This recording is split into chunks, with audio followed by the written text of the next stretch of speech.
আমাৰ জনপ্ৰিয় ছয়গাঁৱৰ বিধায়ক সন্মানীয় ৰেকিবুদ্দিন আহমেদ সাহাবক তেখেতক মই দুই এষাৰ কোৱাৰ কাৰণে মই অনুৰোধ জনাম। তাৰ আগতে কমিটিৰ মানুহবোৰ তার আগতে আমার সম্মানীয় বিধায়ক যেহেতু উপস্থিত হয়েছে তেখেতক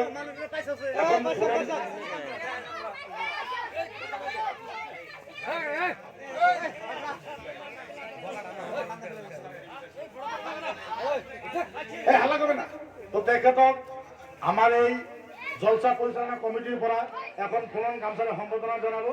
এয়া আমাদেৰ আমাৰ সকলোৰে মৰমৰ বিধায়ক ৰেকিবুদ্দিন আহমেদ সাহেব। তেখেতৰ লগত আৰু যিমান আহিছে কি নাম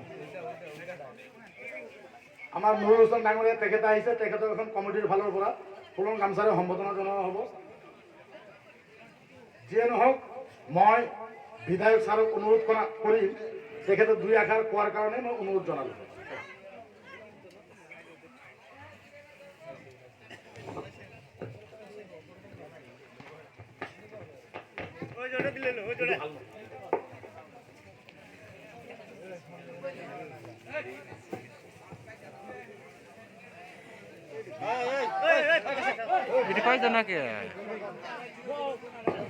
আসসালামু আলাইকুম।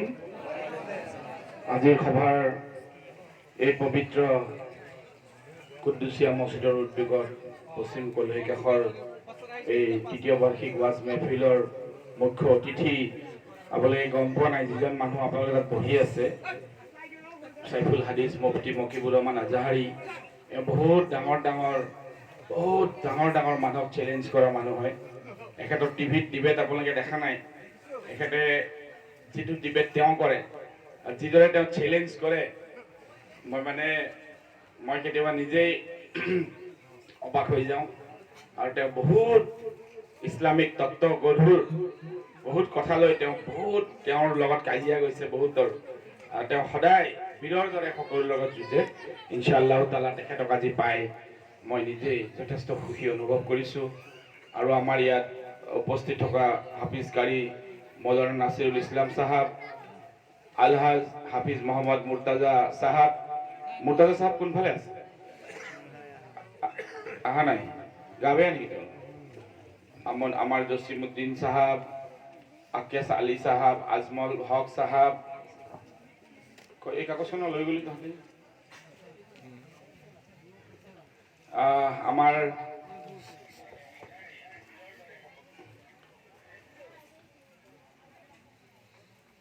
আলহাজ হাফিজ কাৰী মৌলানা ৱাইচ কৰুণী সাহাব, তাৰপিছত আমাৰ আহ্বায়ক ৰহম আলী সাহাব। আৰু জিয়াৰুলকটো আপোনালোকে সকলোৱে চিনি পায়। আমাৰ মুজিবুৰ ভাই, আবেদ আলী, জয়নাল, নুৰুল, ৰফিকুল, জলিল, ৰহমান।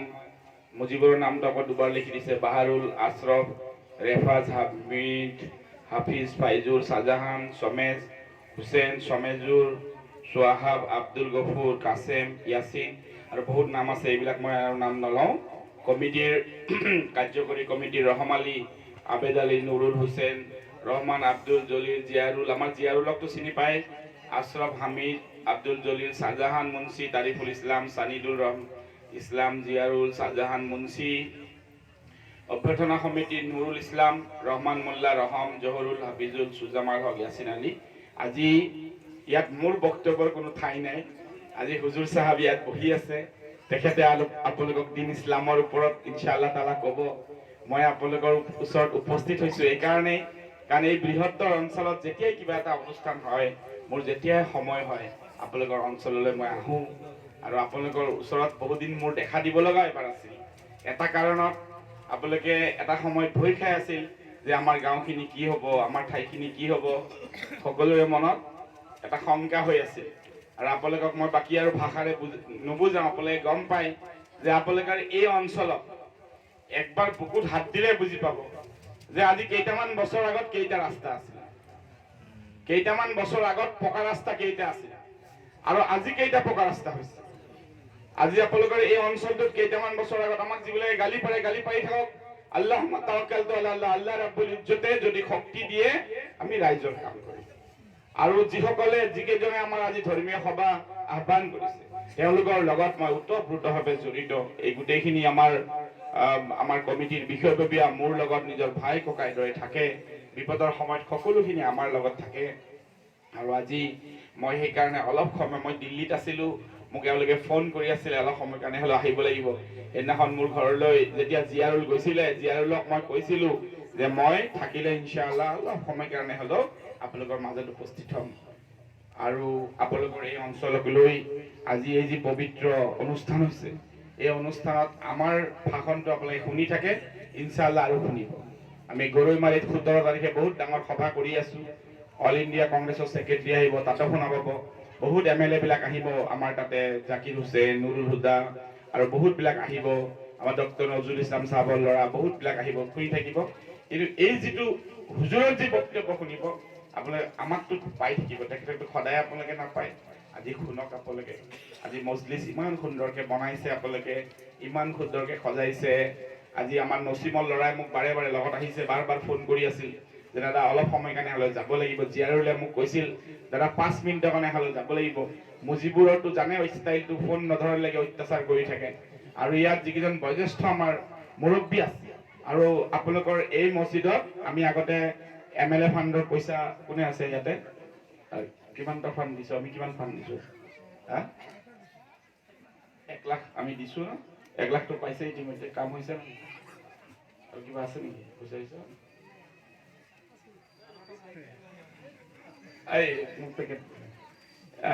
আমি 1 লাখ টকা ইতিমধ্যে এই মছজিদত দিছোঁ, আৰু 1 লাখ টকা ইতিমধ্যে আমাৰ পৰা পাইছে। আৰু পিছত দেখা যাব, ইউটিলাইজেশ্যন ভালকৈ জমা দিয়ক। আপোনালোকৰ কিছু ৰাস্তাৰ আৰু আমি পৰিকল্পনা লৈছোঁ, কিছু ৰাস্তা আমি কৰিলোঁ, আৰু কিছু ৰাস্তা কানেক্টিভিটি মাজত বেয়া হৈ আছে, আগত বেয়া হৈ আছে। এইটো কেনেকৈ কানেক্টিভিটি কৰিব পাৰি আমি কৰিছোঁ। ফুড চেণ্টাৰৰ ৰাস্তা আমি পাকা কৰিলোঁ নাই? ফুড চেণ্টাৰৰ ৰাস্তা আগত পানী পৰিলে আমাৰ মানুহ ইমান পানীৰে যায়, আমি সেইটো পকা বনাই দিছোঁ। আৰু আমি কিছুমান কাম আৰু কৰিছোঁ, আৰু পৰিকল্পনা লৈছোঁ। আল্লাহ ৰাব্বুল ইজ্জতৰ ওচৰত আপোনালোকে দোৱা কৰিব, আল্লাহ তাআলাই মোৰ মানুহক হেফাজতত ৰাখক। আল্লাহ তাআলাই মোৰ মানুহক যাতে শক্তিশালীভাৱে মিলা প্ৰীতিৰভাৱে এইটো কৰা হৈছে নে দিয়া হৈছে। এটা আমি কলৈ কাষৰ পৰা কলৈ কাষ LP স্কুললৈ যোৱা পথটোৰ কাম ইতিমধ্যে শেষ কৰিছোঁ, আৰু দেওচৰৰ পৰা কলৈ কাষ পথটোৰ পুনৰ নিৰ্মাণৰ কাৰণে আমি ইষ্টিমেট বনাইছোঁ। কোনটো? দেওচৰৰ পৰা কোনটো? এইটো ৰাস্তাটো বেয়া হৈ আছে, এইটো কাৰণে আৰু আছিলে কাগজবিলাক নানো তহঁতি। আমি আৰু নতুন কিছুমান স্কিম ধৰিছোঁ, ইনশাআল্লাহ যাতে সেইবিলাক কাৰ্যকৰী হয় তাৰ কাৰণে দোৱা কৰিম। আৰু এটা আমাৰ দুখো থাকি গৈছে। কি দুখ থাকি গৈছে? আমি কলৈঘাট গাঁওখিনি আমি ইয়াত সোমাই গ'লে দেওচৰৰ কিমান এৰিয়া থাকে? 560। আচ্ছা, যি নহওক, এইবিলাক কথা আমি ৰাজনৈতিক কথা আমি পিছত পাতিম। আল্লাহ তাআলাৰ ওচৰত হাজাৰ শুক্ৰিয়া, আজি হুজুৰ ইয়াত আহি পাইছে। মইতো গমেই পোৱা নাছিলোঁ এখেত আহিছে বুলি। ইয়াত আহি মই দেখা পাই মুখখন তলৰ পৰা দেখিয়ে মই আৱাজটো হৈছোঁ, আচ্ছা এখেতেই হয়। মই বহুত সুখী হৈছোঁ। এতিয়া ৰমজানৰ মাহ আহি আছে। এই 31 ডিচেম্বৰৰ পিছতে, জানুৱাৰীৰ পিছত ফেব্ৰুৱাৰী গ'ল, ৰমজান আৰম্ভ হ'ব। আজি এই মজলিছে ইয়াতে ইমান পবিত্ৰ এটা সময়ত আপোনালোকে ইয়াতে আল্লাহ ৰাব্বুল ইজ্জত পিয়াৰে হাবিব মুস্তাফা মুহাম্মদ সাল্লাল্লাহু আলাইহি ওয়াসাল্লামৰ উম্মতি মুহাম্মদ হিচাপে ইয়াত বহিছে। আৰু মোৰ মা ভনীসকল কেমেৰাৰ পৰ্দাৰ সিফালে আছে, তেওঁলোকলৈ মই সালাম আৰু আদাব জনাইছোঁ। ইনশাআল্লাহ মই ইয়াতে বেছি কথা নকওঁ, কাৰণ হুজুৰ আছে আৰু তেওঁ আপোনালোকে মন দি তেওঁ অকণমান গালি তালি পাৰি দিয়ে, কিন্তু তেওঁ বহুত কেপ্টেইন মানুহ, তেওঁৰ অন্তৰখন বহুত চাফ, বহুত যুঁজ গৈছে তেওঁ যে ইমান যুঁজিব পাৰে আপোনালোকে পিছত গম পাব। তেওঁৰ বিষয়ে আপোনালোকে আৰু কথা হয়তো নাজানে। আৰু আজি আমাৰ কমিটিৰ প্ৰেচিডেণ্ট ছেক্ৰেটাৰী কোন আছে? কমিটি প্ৰেচিডেণ্ট চাহাব, এই ইয়াতে লগাবৰ কাৰণে এটা টকা 15,000 দিছোঁ, এইটো ৰাখি দিয়ক। এইটো আপোনালোকৰ ইয়াৰে কামৰ কাৰণে, এই অনুষ্ঠানৰ কাৰণে, বেলেগ কাৰণে নহয়। আৰু বেলেগ কাৰণে কিবা লাগিলে আমি কৰি দিম। সকলোকে মই সালাম জনালোঁ, আদাব জনালোঁ। আল্লাহ ৰাব্বুল ইজ্জতৰ ওচৰত আমাৰ কাৰণে দোৱা কৰিব, আমাৰ এই হাতেৰে যাতে দহৰ কাম কৰিব পাৰোঁ। আৰু আপোনালোকে কাকো কেয়াৰ নকৰিব, কোনো একো কবতো কৰিব নোৱাৰে। যিবিলাকে দাদাগিৰি দেখাই থাকে, অত্যাচাৰ কৰি থাকে, গালি পাৰি থাকে, আমাৰ এই এৰিয়াত কাৰো দাদাগিৰি নচলে। ভাৰতীয় সংবিধান আমি মানি চলোঁ, সংবিধান আমি মানি চলিম। তৌৰাত, জাবুৰ, ইঞ্জিল, আল কোৰআন, আমি আল কোৰআন আমি মানি চলোঁ। প্যারে হাবিব মুস্তাফা মুহাম্মদ সাল্লাল্লাহু আলাইহি ওয়াসাল্লাম উম্মতি মুহাম্মদ মুস্তাফাক আমি মানিছো মুহাম্মদ মুস্তাফাক যোনে লগত লব পাইছে তাৰ কবৰত লা ইলাহা ইল্লাল্লাহ মুহাম্মদ ৰাসূলুল্লাহ কইতেই কবৰ যাব উম্মতি মুহাম্মদ আল্লাহ ৰাব্বুল ইজ্জত যোনে মক্কা শৰীফ গৈ কাবা শৰীফ একবাৰ তাওয়াফ কৰিছে যে একবাৰ কাবা শৰীফত তাত ভৰি দিছে আল্লাহ ৰাব্বুল ইজ্জতে বেছি বেছি আমাক শক্তি দিয়ক মদিনা শৰীফত যোনে ভৰি দিছে ফজৰৰ নামাজৰ পিছত হুজুৰ মুহাম্মদ মুস্তাফা সাল্লাল্লাহু আলাইহি ওয়াসাল্লামৰ কবৰ মোবাৰক যোনে একবাৰ জিয়াৰত কৰিছে আল্লাহ তাআলা ইমান শক্তি আমাৰ মানুহক দিয়ক আমাৰ ইয়াত হিন্দু মুছলমান ৰাভা বড়ো গাৰো আমি সব এক হৈ থাকো সকলোৱে মিলা প্ৰীতিৰে থাকো আমাৰ এই বৃহত্তৰ অঞ্চল আপোনালোকে এই যিটো এৰিয়া আমাৰ এইখিনিলৈকে আগত আমি ছয়গাঁও ব্লক আছিলো বনগাঁও ব্লক আছিলো গৰৈমাৰী ব্লক আছিলো আৰু এইটো এৰিয়া আমাৰ বনগাঁও ব্লকৰ অন্তৰ্গত আছিল আৰু ডিলিমিটেশনৰ পিছত আমাৰ এইখিনি এৰিয়া কৰলৈকে আমাৰ হেৰি কৰিছে এইটো ইয়ালে আমাৰ হেৰিলৈকে বৰ্ডাৰটো কৰিছে কলৈকাক নদীৰ পাৰলৈকে এইখিনি কিন্তু ভিভালতো গোটেই পৰি গৈছে ইফালৰ পিছফালে পৰি গৈছে ইফালে পৰি গৈছে এই গোটেইখিনি আপোনালোকৰ ক'ত পৰি গৈছে এতিয়া আপোনালোকৰ মুখেৰে আৱাজটো ওলোৱা নাই না ক'ত পৰি গৈছে গতিকে এতিয়া আপোনালোকৰ অলপমান এইবিলাক অলপমান কিবা কিবি পৰিৱৰ্তন হ'ব এইবিলাক আমি চাই ল'ম এইবিলাক আল্লাহ ৰাব্বুল ইজ্জতৰ ওপৰত এৰি দিয়ক আপোনালোকে যাতে সকলোৰে লগত আমাৰ ইয়াত গাৰো ভাই আছে আমাৰ ইয়াত হিন্দু ভাই আছে আমাৰ ইয়াত ব্ৰাহ্মণ আছে এছটি আছে এছচি আছে ট্ৰাইব আছে সিডিউল কাষ্ট আছে আমি সকলোৱে মিলা প্ৰীতিৰে মুস্তাফা মুহাম্মদ সাল্লাল্লাহু আলাইহি ওয়াসাল্লামৰ কাৰৱা জামাত যেতিয়া চলে সকলোৰে লগত চলে কাকো এৰি নচলে আৰু আমি যাতে আমাৰ এই অঞ্চলত আৰু বেছি বেছি কাম কৰিব পাৰো ৰাজ্যক লৈ চলিব পাৰো দিন ইছলামৰ ৰাস্তাত যাতে আমাৰ মানুহ চলিব পাৰে আল্লাহ ৰাব্বুল ইজ্জতক লৈ যাতে চলিব পাৰে মোৰ মা ভনীসকলক আপোনালোকে মৰম কৰিব তেওঁলোকক ঘৰত দুখ নিদিব তেওঁলোকক লগত লৈ চলিব ফাতিমা জাহৰা ৰাদিয়াল্লাহু তাআলা আনহু নবীজিয়ে বহুত মৰম কৰিছিলে আৰু এখেতৰ ওয়াজ অলপ মন দি শুনিব আপোনালোকৰ বহুত ভাল লাগিব এনেকা লাগিব খিচিৰি খাব মনে নাযাব আৰু ক'ব আৰু অলপ দুৱা দেৰিকে কৰিব আৰু আপুনি ওয়াজ কৰক সকলোকে মই আকৌ এবাৰ মোৰ যিমান ইয়াত চাহেবান আছে মোৰ ইয়াত আব্বাজান আম্মাজান সকল আছে মোৰ ভাই ভনী সকল আছে প্ৰত্যেকজনক মই সালাম জনাইছো আৰু আপোনালোকে কোনোফালে যিমান যি সমস্যা আছে সব কবুল কাৰণে আল্লাহ আৰু আমিতো মাত্ৰ জৰিয়া হয় আল্লাহ ৰাব্বুল ইজ্জতৰ ওচৰত আমি হাজাৰ হাজাৰ দোৱা কৰো আল্লাহ মোৰ এই পুৰা মানুহবিলাক হেফাজতত ৰাখক শান্তি সুস্থ হ'বলৈ ৰাখক আৰু বাকি যি আছে আমি সেইবিলাক চাই ল'ম আমি কথা পাতিম আপোনালোকৰ লগত এইখিনিয়ে কৈ সকলোকে আপোনালোকে জানে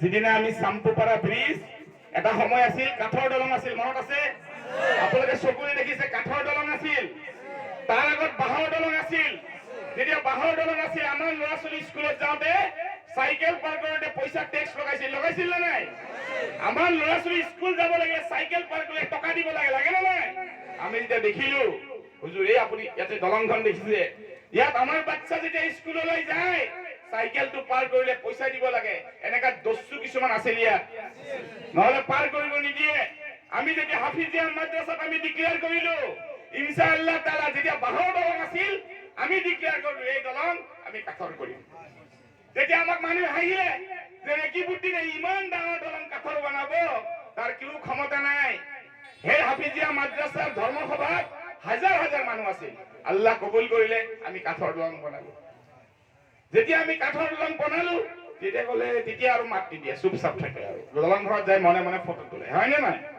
আমি কাঠৰ দলং বনালো আমাক তেতিয়া মোৰ ভাইসকলে ক'লে যে ছাৰ আপুনিতো কাঠৰ দলং বনাই দিলে এতিয়া আমাক পকাৰ দলং বনাই দিয়ক আকৌ এদিন ধৰ্মসভাত আমি আকৌ ঘোষণা কৰিলো ইনশাআল্লাহ একদিন না একদিন আমি পকাৰ দলং বনাম আছে মনত আমি পকাৰ দলং বনাই দিম এতিয়া তেওঁলোকে কি ক'ব আপোনালোকৰ এইটো প্ৰেক্টিকেল চকুৰ আগত দেখা পাইছে নহয় তাৰ আগততো বনোৱা নাছিল বনাব পাৰিলে হয় নে নাই কিমান পাৱাৰ আছিল তেওঁলোকৰ চাম্পুপাৰা আৰু কলহিকা এনেকুৱা এই দুটা জাগাৰ মিলন চাম্পুপাৰা কলহিকা নতুন দেওচৰ এইখিনি জাগা এনেকুৱা ভাই ভনীৰ দৰে মানুহে যদি দৌৰ মাৰি চাম্পুপাৰাত এটা চিংৰা খাব নাযায় শান্তি নাপায় পায় নেকি যাই গধূলি চিংৰা গজা একাপ চাহ খাই আহিব লাগিব আৰু ইয়াত তাৰে সম্পৰ্ক তাত ইয়াত সম্পৰ্ক আমি এইটো এটা সম্পৰ্ক স্থাপন আমি এই দলং আমি কমপ্লিট কৰিছো। কোনে গালি পাৰে পাৰি থাকক, আমি দলংটো খাৰা কৰি অকল উন্নয়ন কৰা নাই, আমি ভাই ভাই মিলাইছো। দৌৰ মাৰি আজি যাব পাৰিছে, ইফালে পাৰ হৈ আহিব পাৰিছে। ঔৰংগাৰ দলং হৈ গ'ল, হয়নে নাই? আগত ক'ত দলং আছিল তাত? আজি ৰাইজসকল এইবিলাক কথা ক'লে বহুত সময় লাগিব। আজি পশ্চিম কলহিকা কুদুচিয়া মছজিদৰ উদ্যোগত যি ৱাজ মাহফিল হৈছে, মছজিদৰ কাম চলি আছে। মছজিদৰ কামৰ কাৰণে আপোনালোকে অলপ দান খাইৰাত কৰিব লাগিব, অলপমান ইটা দিব লাগিব, অলপমান চিমেণ্ট দিব লাগিব। কাৰোবাৰ নাই এটা মুৰ্গী দি দিব, কাৰোবাৰ নাই এটা হাঁহ আছে হাঁহটো দি দিব, কাৰোবাৰ নাই 1 কিলো চাউল দি দিব, কাৰোবাৰ নাই এটা ইটা দিব, কাৰোবাৰ নাই 1 বাটি শিল দি দিব। তাতো ইনশাআল্লাহ আল্লাহৰ ৰহম হ'ব। আৰু যিবিলাকে পইচাবিলাক সোমাই থৈছে ভিতৰত অলপ ওলাই দিব, মৰি যাব, গমেই নাপাব পইচা ক'ত থাকিব, গমেই নাপাব পইচা ক'ত থাকিব। কবৰস্থান লৈ যাব, 40 খোজ থৈ অহাৰ লগে বিচাৰ আৰম্ভ হৈ যাব। মছজিদটো আবাদ কৰিব, ইমান ধুনীয়া মছজিদ বনাইছে। কমিটিক মই ধন্যবাদ জনাইছোঁ। আমি 1 লাখ টকা তাত দিছোঁ, ইনশাআল্লাহ পিছে পৰে আমি আৰু কৰিম। আপোনালোকৰ ইয়াত বহুতকেইটা অনুষ্ঠান আছে, চবতে দায়িত্ব আপোনালোকৰ হয়। ইয়াত আমাৰ মেম্বাৰ আছে, মেম্বাৰকো আপোনালোকে আগত লৈ চলিব লাগিব, তাকো তাৰ কাৰণে দোৱা কৰিব যাতে ইহঁতো যাতে ভাল কাম কৰিব পাৰে ৰাইজৰ। ইহঁতৰ বিচাৰো বহুত কঠোৰ হ'ব, তাৰো কাৰণে লক্ষ্য ৰাখিব।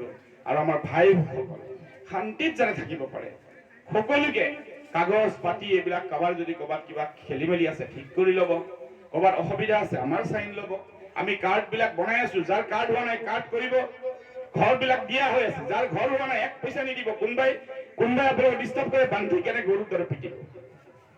যিবিলাকে পোৱা নাই তাৰ কাৰণে ফাইট কৰিব, যিবিলাকে নাই পোৱা তাৰ কাৰণে মাত মাতিব। ন্যায়ৰ কাৰণে আমি সদায় থিয় আছো। এইখিনি কৈ সকলোকে চালাম জনাই হুজুৰক লগ পাই বহুত মই আল্লাহৰ তাআলাক শুকৰিয়া কৰিছোঁ। আল্লাহ ৰাব্বুল ইজ্জতে তেখেতক আৰু শক্তি দিয়ক, বাঘৰ দৰে তেখেত যাতে থাকিব পাৰে। আৰু কমিটিক ধন্যবাদ জনাই মোৰ বক্তব্য সামৰণি মাৰিছোঁ। আসসালামু আলাইকুম। ধন্যবাদ জনালোঁ আমাৰ জনপ্ৰিয় বিধায়ক মুফতি আহমেদ ডাঙৰীয়াক। ভৱিষ্যতত তেওঁ যাতে আকৌ যি ধৰণৰ ইছলামৰ কাৰণে কাম কৰি আছে, আল্লাহ যাতে ইয়াতকৈ বেছি বেছি কাম কৰাৰ তেখেতক যাতে তৌফিক দান কৰে। সকলোকে আল্লাহুম্মা আমিন। আৰু সকলোকে আল্লাহুম্মা আমিন। যিয়ে নহওক